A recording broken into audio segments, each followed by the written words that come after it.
Sir, I guess I know you did masters in Uh-huh. Ireland.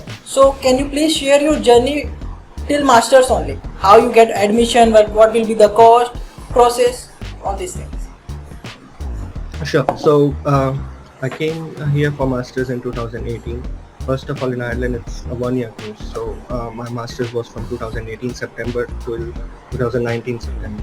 After getting the acceptance from company, then Mhm. how is work culture? It is different from India or similar? It is totally different. Okay. The one of the best things I love about Ireland is the work culture itself, because the, Ireland is an English speaking country, or they have some yeah, regional language. they have their own language, but it's like nobody speaks it that much. It's Okay. like all the announcements and everything will happen in that language and in English as well. But mostly it's an English speaking nation. Everywhere you go, it's more English.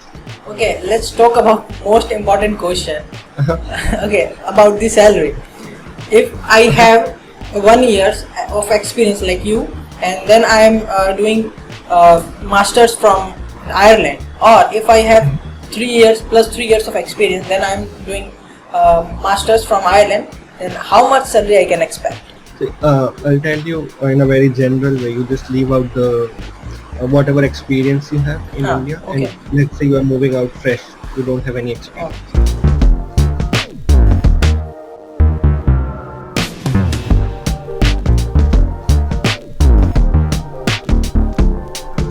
So hey guys, this is Samir here. I'm back with another new interesting podcast. Today our guest is Anirudh sir from Ireland. Yes, Ireland. So if you want to become a software engineer in Ireland, so what will be complete roadmap we will talk about in this video. So complete roadmap for studying, for doing job for Ireland in this video. So let's get started.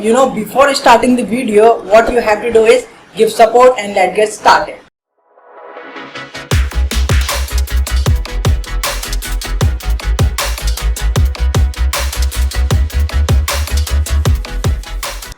And thank you so much, Anirudh sir, for coming and your timing. Our audience wants to know about you. First of all, thanks for inviting me, and I've seen some of the other videos of yours. I've recently started seeing. Actually, I saw the last one that you did. I saw the one. I don't. Sorry, I'm bad with names. I might forget the name of the other guest here, No. but there was a guy from Japan, I guess, who did one for Italy as well. So I've seen quite a few of them, and I really like the idea of it. Like you're working there yourself, but still you're kind of taking the time out doing all these videos for the viewers to actually see what's the IT scene in other countries. And finally, if they want to move to another country, it's a good platform to kind of decide on where they can go and where the most scope is for their particular area. Like some of the countries might be doing something good, some other countries might be doing something else good, because it's so vast. So maybe mobile development is better in some areas, maybe some other Yeah. areas better in some other countries. So all of that, it's a good informative media that you have started here. It's so difficult otherwise. Thank I've you. seen this problem with myself. For me, when I started, when I was deciding to move to Ireland, it wasn't that easy to find out this information. So kudos to you. Yeah, thank you so much, sir. Sir, I guess I know you did masters in Uh-huh. Ireland. So can you please share your journey till masters only? How you get admission? What will be the cost, process, all these things. Sure. So I came here for masters in 2018. First of all, in Ireland, it's a one-year course. So my masters was from 2018 September till 2019 September. So the first thing is that I decided in my bachelor's fourth year that I want to study abroad. It was always in my mind, but the idea was that I had some guiding force as well. My cousin did the same thing. He did bachelor's from India. He worked for a couple of years and then he moved to Canada. He did the masters there, and then he is working and living there in currently as well in Canada. So I asked him as well about it. He said that uh, taking some work experience, in my opinion, is better. Don't go directly, because it would be tough to score your job afterwards. You will get into masters, but for freshers, it is more difficult to get a job after masters there as compared to if you have some experience. Yeah. So I listened to him. I did 1 year. I worked for 1 year in India, but still now I feel, looking back, it wasn't enough. I should have worked at least 2-3 years before moving, because with 1 year's experience, I was considered fresher here. Even in Okay. one of my interviews, I had to correct one of the interviews that I'm not a fresher. I have 1 year's experience here, because they don't consider, like, below 2 years. It's like, you're kind of a fresher only. Will treat you the same way. Will give you the same salary we are giving to any new fresh graduate from us. Yeah, but still it kind of helped me. And in the first year of your job, you learn a lot after, especially Yeah. from after bachelor's from India, Yeah. because you know how it is. Once you leave the college and go into job, you have to learn Yeah. quite a. So that was the case with me as well. And yeah, after that, it really helped here, because in the interviews I could say that, okay, I know all these things. Whether you take me seriously or not, that's the thing. So that's the thing. But going back to how what's the process and how to apply for it and how to actually go for masters. So the tough part for me was to decide the country itself. Why did I pick Ireland itself? So at that time, the things that interested me was, first of all, a 1 year course instead of two, so I could save another year there. And it's the same course. They do almost the similar modules to other countries, but they just do it in 1 year. The semesters, in one semester, they will have more subjects compared to Okay. other countries. So that is one thing. And the other is that after you finish your master's, they give you 2 years of visa, in Oh. which you can actually look for jobs. If you can try and look for jobs when you are doing your master's as well, towards the end of it. But if for some reason you are not able to get a job and you're done with your master's, you can still work, stay back in Ireland for 2 years.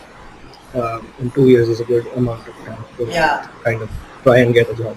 So those were kind of the reasons to choose Ireland in the first place. And after that, it's just like, I chose to go to a consultancy as well. To go to a consultancy, I went to Advice. It was in Jaipur. So what they do is they take you through the entire process. So the first step is that you need to do an exam as well. It's IELTS, IELTS. Yeah. It's a basic English exam, and even especially from the, if you have some English background, maybe in the school, if you're from the English medium or something, you can usually crack it. But it just needs some time, maybe a week, a month, for some people to get used to the format of it. It has 4 sections. So reading, listening, writing, and Yeah. speaking, all the 4 sections for you. So once you're through that, it's not like you need a very good score in that as well. Actually, it's from 0 to 9, and you need at least 6. Okay. So that's the strategy. And after that, it's like you can just apply for universities online, and the consultancies help you through that as well. Once you get a call back from the university, you have to either, like, just like in the jobs, when you get the offer, you either accept the offer or decline it. So it's similarly here, you can either accept the uh, admission or not. Once you accept it, then you apply for your student visa and everything, so that you can travel, and that's pretty much it. Okay. So you took help from consultants, right? So what was the consultancy charge that time? At that time, it was 6,000 rupees, but it was like, if once you get selected and if you decide to go, you can ask for a refund. That was the offer provided by that particular consultancy. So in a way, if you get selected and you actually choose to go, in that case, your consultancy will be free, because they'll give you the full refund in that case. 6,000. Yeah. Okay, so very less as compared to nowadays, because nowadays it's around 1 lakh or 2 lakh. Okay. Ah. And that is. I don't understand how it could go that much in just a quite short time span. Maybe it's just that for some of the consultancies, maybe it is like that, or if they are like coaching you as well for the exams or Yeah. something, then it is. But for IELTS, this IELTS exam, this is not that difficult compared to if you're giving GRE, GMAT, those kind of exams. So for those kind of exams, if you're taking coaching as well, maybe it is that. Okay, so let's talk about, you have completed your masters in 2019, and how it is easy to get job in Ireland as a software engineer. It is Not for the first job, it is not that easy as well. It's like the tough part is to get an interview. Preparing for the interview or actually cracking the interview is a different thing, but the first difficult thing is to actually get into an interview, because there's not a concept of like campus placements here. So what it does not even matter which university you are in, as long as you're done with the masters. um, so the best university and a mediocre university or a below mediocre university, everything becomes same once you're done. So nobody would even question which university have you done your masters in. They just ask what masters you done. And so the only way to get the jobs is through applying yourself, either through LinkedIn. Indeed is very active here as well. Okay. Other job portals are there as well. Iris, Lots, so all of these, you apply your jobs yourself, and now based on whether your resume is getting shortlisted. So you can go and attend so many resume counselings that the universities offer as well. They could just tweak your resumes if you get selected as well. I went to a few myself, and they gave some pretty good suggestions to me that really helped. So all of that, but it took me around 7 to 8 months to get my first job here. And in that period, I just interviewed for two companies. Okay, in two companies. Yeah. For one company, I interviewed twice, and I got rejected both the time, so that was my bad. But other than that, I just interviewed for two companies, and that's it. And in the second one, I luckily got selected. Yeah. But coming back to it, like getting the interview call is difficult, especially if you don't have that much experience. If you have more 2 or 3 years experience, it gets easier and easier. Okay. In terms of interviews itself, it's like they stick to the basic here. That's what I found. Like, that is one major difference. Like when I'm talking to my friends in India, they are practicing for so many difficult questions as Yeah. well. In terms of coding, they give you really tough coding questions. So if you have to do those tough questions, you have to practice it. You have to Yeah. actually solve those in the interviews. Here, they in the interviews they don't give you tough coding. Even if they are giving you, they will give you some basic logical questions for coding, or they focus more uh, on the concept side of it. You know, all sorts of things. Cool. So okay, and yeah, I heard this in many countries. They didn't focus on your problem solving. Like they didn't more focus on problem solving skill. They focus on your thinking, your behavioral, Yeah, right? These things of that. actually, yes. I've noticed this, but I don't know how to explain this in terms of an example. How does an interviewer actually test your thinking skills more than your problem solving Yeah. skills? But actually, it happens. Yeah, even if they have like very vaguely, if they have given you a coding problem and you're trying to solve it, it does not really matter if you actually give them the correct solution or something. What Yeah. matters is that are you going into the right approach? Are you walking towards the best solution? That's what they're looking for. Okay, so let's move forward. So yeah, so when you get the call, then how was your interview experience? How many interview rounds there? So it is like different companies obviously have different Yeah. processes. I have given interviews for some big companies like VMware as well. There I had given like 5 or 6 coding like technical rounds Okay. as well. But the companies that I worked for, mostly 2 or 3 rounds. Oh. That's the standard. First Uh, will be like assignment round or something. yeah, most of the companies they do this now. They have either an assignment or like some coding test, like HackerRank or something. They'll give you 2 or 3 questions, 1 hour, and you have to solve as many as you can. Or they'll give you an assignment itself, like make this project for me. They'll give you some requirements and they'll give you 1 week of time.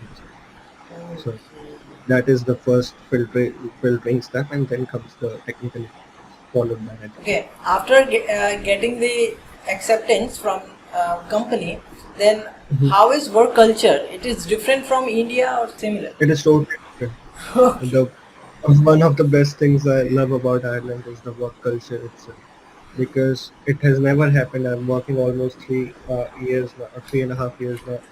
Nobody pressurizes you to work. Oh. Like it's not like if you're assigned something, you have to do it, and they are just forcing you to work maybe not even 1 hour over your time. They Oh. won't ask. Wow.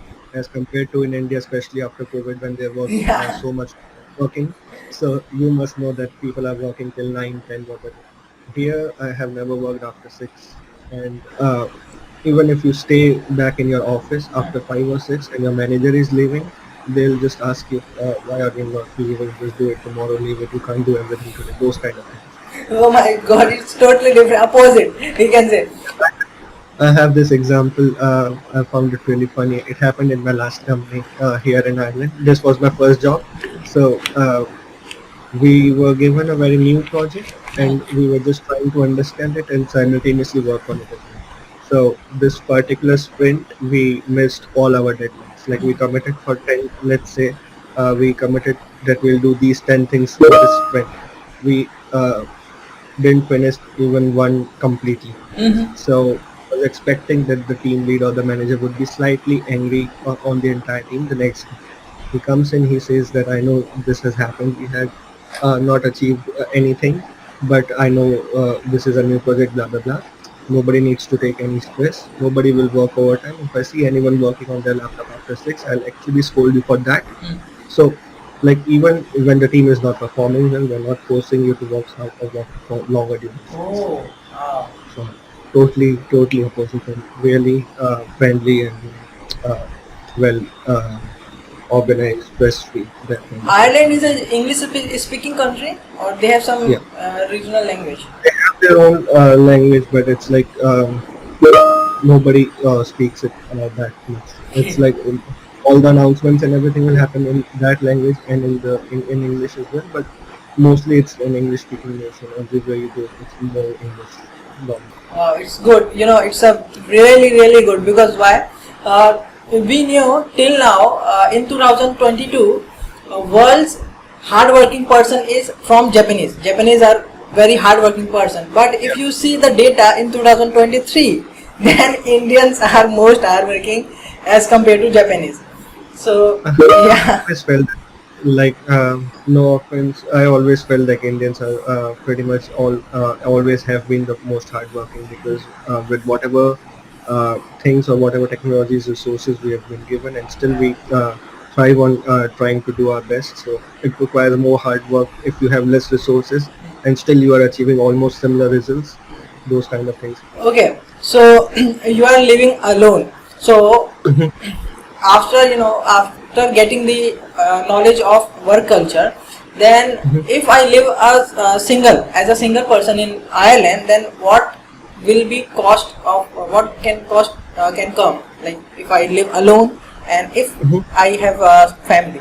So it really I can't really say much about how the living cost would change with the family just yet, but uh, for singles, I think the major expense here is the rent itself because Ireland is going through a serious housing crisis uh, for a very long time now, and especially since 2017-18, from this time onwards, like I decided to move to Ireland. So many students, not just from India, but from many parts are coming to Ireland. I was reading somewhere that Indians now are like mostly they are migrating to Ireland now, as compared to earlier it was used to be like Okay. maximum number of Indians are going to US or Canada. Now it's slowly becoming Ireland. Okay. So because of that as well, there is so many housing prices here. So thus the rent is too high, and that is the major expense. Other than that, it's like all the bills are all never included in your rent. So all the bills would be separate, and then the other basic living expenses that really depends upon the individual. But I don't think it is. After rent, it's not that. Like rent would take at least 60% of your monthly expense. Oh, wow.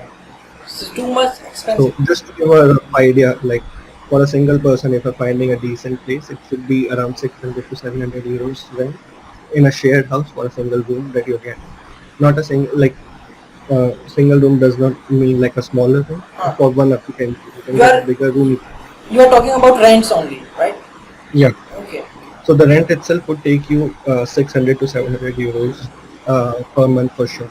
Other than that, you can count on the bills for around 100 to 100 euros. So 800, 900 and all. And then comes the other expenses, which is uh, your groceries, your food. Yeah. If you're going out Travel. or shopping and all, it would be minimal, like 300, 400 odd euros. should be sufficient for one person to go on, and not like it's not like you're living, you're missing out on things. You're going out, you're partying, you're doing your eating outside, and everything is covered. Still, it would be around 300, maximum 400 dollars Like we can if say you're not like. between 1200 to 1500. We'll cover all this thing. Okay. And that is again in Dublin, which is the capital city. It is a bit higher because the rents are high. In other cities, it could be a little less. Like when I was studying, I would easily pass my month in 1,000. I could actually do it in 800, 900 because my rent here the rents are 700. There you can find it for 400 days. So all in all, 1,000 to 1,500 is enough. Okay, let's talk about most important question. Uh-huh. Okay, about the salary. If I have 1 years of experience like you, and then I am doing masters from Ireland, or if I have 3 years plus 3 years of experience, then I am doing masters from Ireland, then how much salary I can expect? See, I'll tell you in a very general way. You just leave out the whatever experience you have in India, okay. and let's say you are moving out fresh. You don't have any experience because they consider it pretty much same. If you're from Ireland itself and you've worked for 3 years and you're doing your masters and getting a new job. So after masters, whatever it is, if you're even a fresher, when I joined, it was around 32,000 euros was the starting salary. But it has increased somewhat to, you can get from 40,000 to 48,000. This is the starting salary now. 40 to 45 you can manage very easily. The minimum requirement for a visa, I guess, still is 32, but the companies, I know a lot of companies that are offering at least 40, and if you push a little, you can easily find 45. So that would be the starting salary if you have 0 or 1 year of experience, and it goes with your experience. So for 2 years, it could be 50, 55. 3 years normally ranges from 60 to 70. What about the tax system? Tax it's a bit on a higher side, so it's actually divided till 40,000. From 0 to 40,000 euros, it is 20%. But from 40,000 and higher, it is 40%. So it just goes high after 40,000. It's 40% is just too much. Okay, let's end of this video. Can you please give advice to our audience who wants to pursue a career similar to you? Career similar to me, I would say, firstly, just try to get whatever works for you very well. Like, it does not matter if people are commenting on which course you should do or which country you should choose. Especially moving to another country, it's a very big step. I have known people who have come here, studied, and then went back because they couldn't find jobs as well. So that is very difficult. It happens in every country. Like, no country has 100% placement record for sure. I guess even if it is 90%, for every 10 one is going back. So it's very important whatever suits you. For me, I chose Ireland, and everyone was questioning it because at that time Ireland was not that famous to move as well. But you need to do the perks and the cons of it, and then choose what suits you. And then same goes for the course as well. Does not matter what is in boom in the market currently, whatever suits you, whatever you are comfortable in, just go with that and be patient, because it took me 8 months to get a job after my master's. It will take time for your first job, but if you know you are doing it right and you just keep doing it, you'll eventually find it. So it's like, it is easier to get demotivated or depressed once you're moving out, because you're moving far away from your family as well, and all those things are there. But it's like, if you keep going, it will get better. Yeah, wow. So amazing. Thank you so much, sir, for your timing and your amazing advice. Yeah, and if our audience will follow, then I can say definitely they can succeed in their aim or target. And hope so, guys, this video will helpful for you. If you like it, then please like it and share with your friend who wants to doing masters or doing job in Ireland, so this video will be very helpful. Okay, thank you so much. Good Yeah, luck to the audience, and thanks to you, and good luck for you in your future as well. Hopefully, we can do another one at some point. I yeah, really enjoyed it. hope so. Thank you so much.